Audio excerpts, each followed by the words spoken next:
And this is the last segment on practical circuits using basic test instruments and soldering. The most basic of all test instruments, of course, is the multimeter. And anybody that's been involved in electronics for more than a day has handled a multimeter.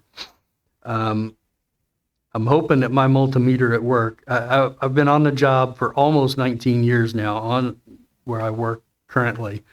And about 2 weeks after, they had multimeters there, but you had to share them. You had to move them back and forth from one bench to another, and I got tired of that.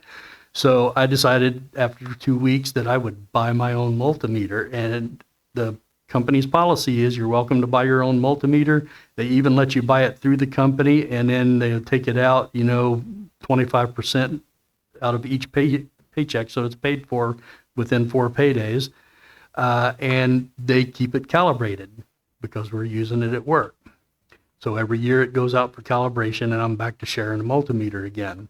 Well, so now my multimeter is almost 19 years old. The cover's coming off of it. The display is starting to get a little wonky.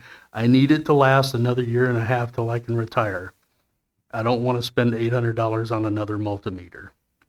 And I don't want to buy a Harbor Freight multimeter for work.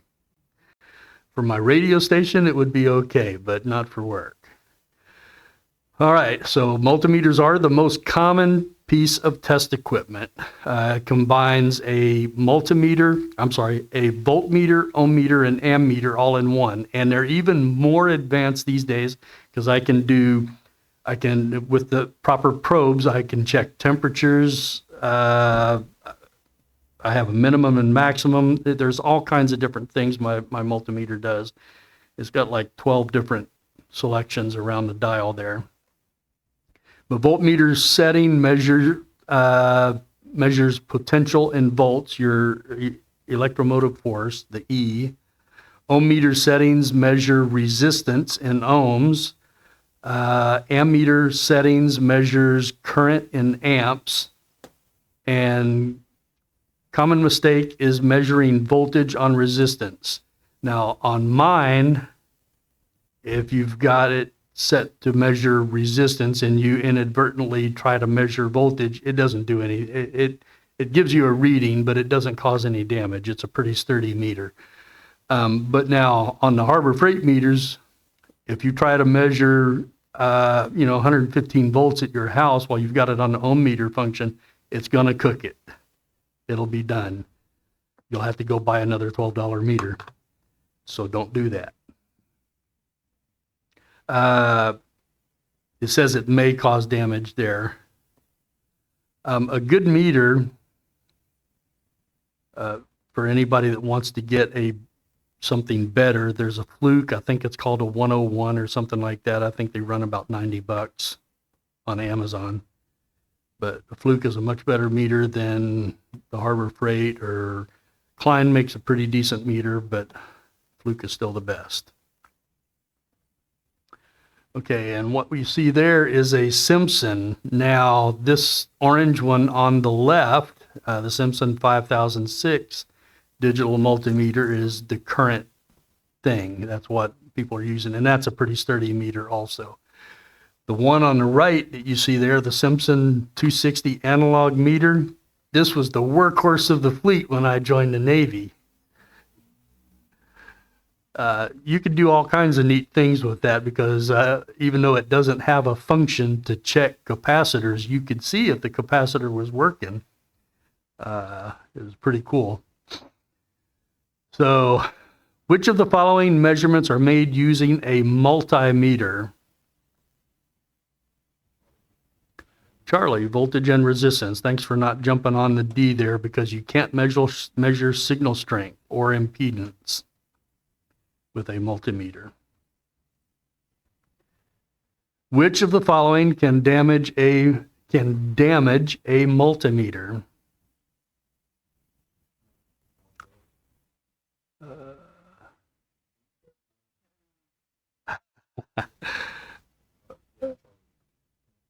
Charlie, attempting to measure voltage when using the resistance setting, because they stuck that resistance, while you're on the voltage setting. That won't do anything. So, good job. Using basic test instruments and soldering. Okay, voltmeters. We still have equipment and manuals for the equipment, maintenance manuals for the equipment that call out for a vacuum tube voltmeter. They don't make them anymore. And the ones that are in existence are probably in dire need of repair. But we substitute and use the multimeter. Voltmeters, measure electric potential across parallel connection of a component. So you're going to measure across. So if you try to measure the voltage across a resistor, what you're measuring is the voltage dropped by that resistor in itself. So if you want to measure the voltage of the circuit, you need to be one on ground and the other at the input of the voltage for the entire circuit. Low to high voltage settings, analog, let's see. Hey Vince, how you doing? Low to high voltage settings, analog or digital display.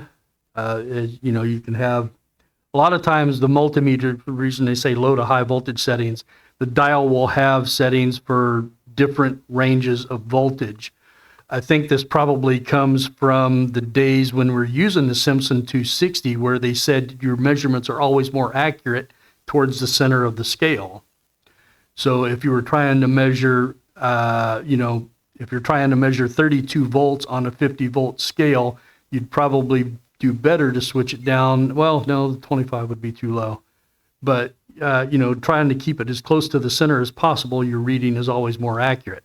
So if you're trying to read, let's say you're trying to read 28 volts on the 100 volt scale, you probably find a better scale to use. The analog or digital display you saw in the examples there just a minute ago displays measurement units in volts.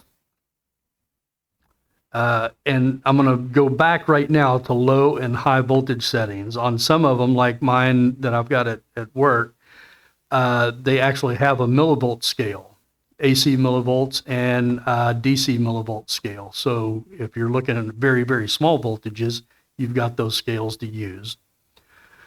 So even though it displays in volts, sometimes it might be millivolts depending on how you've got it set. Acts as a very high resistance in parallel because you don't want the meter to draw off any of the voltage. Ensure the voltmeter is rated for the voltage to be measured. If you try to measure, and that goes with current too, if you try to measure across something that's higher than what your meter is rated for, you're going to blow a fuse or fry a circuit, one or the other. On the meter at work, I burned out one of the fuses trying to check something before I checked my settings. But all it was a fuse, fortunately. Which instrument would you use to measure electric potential? Bravo, a voltmeter. How is a voltage connected to a component to measure applied voltage? Bravo, parallel. Which of the following precautions should be taken when measuring high voltages with a voltmeter?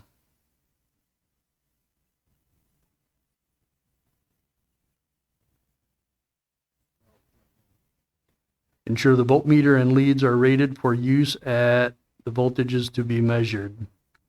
The other thing to keep in mind is that you do want to keep your hands away from, you're going to take two hands to measure. So you want to keep them back away from the circuit. Sometimes you can't do that, but most of the time I think with ham radio you probably will be able to. I've had to reach inside and measure voltages inside of a box and then end up getting bit on the bottom of the hand or something.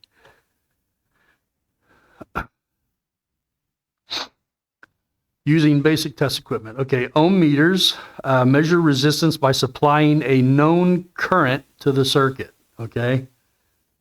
And this is a bit of mystery to a lot of folks, but when you go to measure something for resistance, it applies a known circuit and then measures how much of that comes back, and that gives it an idea of the resistance. Converts the voltage returned into a resistance reading using Ohm's law. Analog or digital displays, just like all the others, displays measurements in ohms. Reading increases over time if a large capacitor is in the circuit, or decreases over the time if a large inductor is in the circuit. So remember, I told you on the Simpson 260, when you watch it, you could watch the needle move. So, and don't be confused by the reading that you get if you're using an advanced, a more modern multimeter that has auto ranging. If there's a large capacitor in the circuit, you'll see it increasing over a certain amount of time, and then you'll see it drop back down and then start to build back up again, but that's just the auto ranging. So, how is an ohm meter connected to a component to measure its resistance?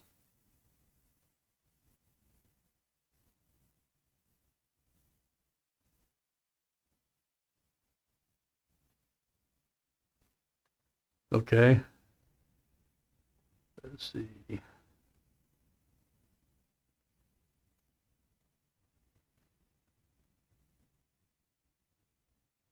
Okay, so what is the consensus on the answer here?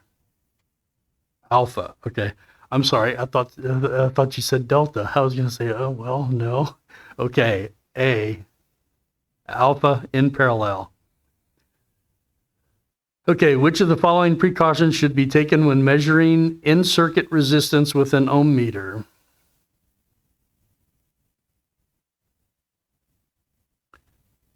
Ensure the circuit is not powered. Very good. What reading indicates that an ohm meter is connected across a large discharged capacitor? Increasing resistance with time, and that is taking into account that it's discharged already before you try to measure, okay? Ammeters measures current in a circuit, must be inserted in series. So anytime you're reading current, it's got to go through your meter. So you have to, that's why there's fuses in the fluke for current readings, because if you exceed the capacity of the meter, then the fuse will blow before you burn out the circuit. Measures current in a circuit, must be inserted in series in the circuit. Analog or digital display, displays measurement units in amps, and ensure that the ammeter is rated for the current to be measured, and the setting as well. Sometimes there'll be different settings.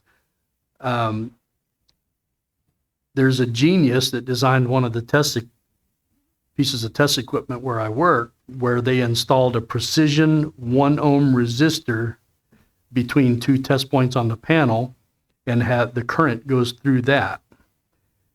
So in order to measure the current, we measure resistance. And since it's a 1 ohm, or not resistance, but voltage. So you're measuring the voltage across a precision 1 ohm resistor. And that's how we get the current for that test set when we're running up a gyro. So I always wondered why they did that instead of just using a regular ammeter. Okay, what instrument is used to measure electric current? Delta, an ammeter.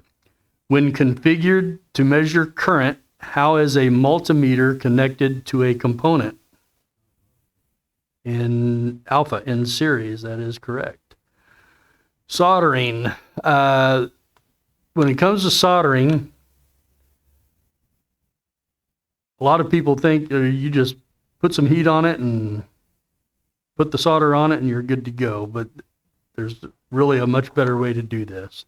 Soldering is an essential skill. Use rosin core, and if you're not using a rosin core or flux core solder, then you have to use flux with it. And then after you use the flux, you have to clean the flux off because it's corrosive. It's also sticky, so don't get it on your hands because it takes forever to get it off. Use rosin core solder for electronic circuits, not acid core. Who knows what acid core solder is used for? Plumbing. Yeah. Heat the components enough to cause the solder to flow. And here's the point where a lot of things come into play. You've got a wire and you've got a contact. Okay, you have to get the wire and the contact both hot enough that the solder will flow onto them. And when the solder flows onto them, you're going to see a concave transition between the contact that you're trying to solder and the wire that you're trying to solder. There should be a concave. If it's convex, then you haven't gotten it hot enough yet. The next thing that you have to be concerned about, especially nowadays, because everything is on circuit boards, if you overheat the circuit pad, sometimes the pad will lift up and then you're kind of screwed. You got to do a major repair at that point. But you want to heat the component and heat whatever you're soldering the component to enough that causes the solder to flow. And you can see it if you watch it. You can see when you hit that transition point because you'll see it smooth out. Your joint should appear bright and shiny, and different types of solder will look different. Bad joints look dull and grainy or lumpy. That's the dull, grainy, lumpy solder joint is called a cold solder joint. You don't have good adhesion on either the contact or the component that you're soldering to it, and something's going to be loose and eventually it's going to give way. I'm going to add one more thing to this. If you've been at Walmart in the automotive department looking for a soldering iron and you find that, $12 soldering iron there, that the Hyper tool or whatever that Walmart's lower quality grade is, those things are accidents looking for a place to happen. That soldering, what happens is, you can let the soldering iron get hot. I mean, you sit there, you let it get nice and hot. You know it's hot enough to melt the solder. And as soon as you touch it to what you're trying to solder, it saps the heat out of it. And then you got to wait for the heat to build back up again. So it's kind of a pain in the neck to do that. There are decent soldering irons available on Amazon and probably on HRO, or what is the other one? Gigaparts, places like that probably also have some. Which of the following types of solder should not be used for radio and electronics applications? Alpha, acid core solder. What is the characteristic appearance of a cold tin lead solder joint? You notice it said tin lead there. I mentioned to you that other types of solder might have a different appearance, but they're asking for specifically for tin lead solder joints. Appearance of a cold tin lead. Okay, what was the answer again? Charlie, a rough or lumpy surface. That is correct. Multimeter. This is your takeaways. Multimeter measures voltage, current, and resistance. That's why it's a multi.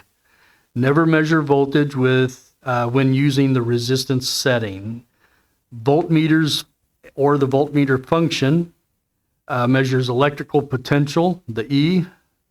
Connect in parallel to a component being measured and ensure the leads and instrument are rated for the voltage you expect to find there. Ohm meters, or the ohm meter function on your multimeter, connect in parallel again with the component being tested. Ensure that the circuit is not powered for resistance. Increasing resistance indicates a charging capacitor. Now, ammeters, or the ammeter function of your multimeter, measures electrical current and should always be connected in series. And again, make sure that it is of the proper